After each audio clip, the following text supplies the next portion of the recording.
ওরা এরকম চেয়ারে বসিয়ে দেয়। আপনারা যে চেয়ার এখন দেখছেন ওটা কারেন্টের শর্ট দেওয়া চেয়ার, ওটা এভাবে খালি কাঁপে। আর আমাদেরকে যেটা বসিয়েছিল ওই চেয়ার কাঁপে না, ঘোরে। হাত আর পায়ে ওরা ক্লিপ লাগিয়ে দেয়, গলার সাথে বেল্ট লাগিয়ে দেয় যেন নড়তে না পারে। একটা মেশিন আছে ওদের কাছে, ওটা নিয়ে এসে এই আঙ্গুলের কাছে, হাতের আর পায়ের কাছে ধরে। এমন মাপ করে মেশিন বানানো, শুধু একটা টিপ দেবে, একবারে আপনার এই নখগুলো খুলে চলে আসবে।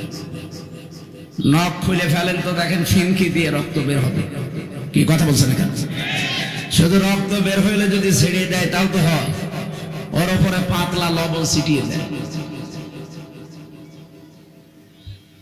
আর ওই যে চেয়ারের উপরে বসিয়ে একটা টিপ দেবে শুধু সুইচে, 1 মিনিটে 120 বার ঘুরবে। তো সেকেন্ডে কয়বার? 2 বার।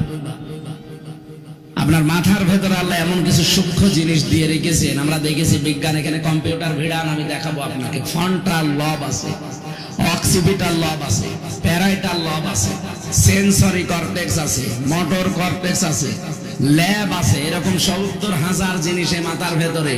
এই যে মগজগুলো দেখতে পান, এত সূক্ষ্ম সূক্ষ্ম তার দেওয়া আছে এখানে, পুরো শরীর কন্ট্রোল করছে এখান থেকে। এগুলো ঝাঁকানি লাগে,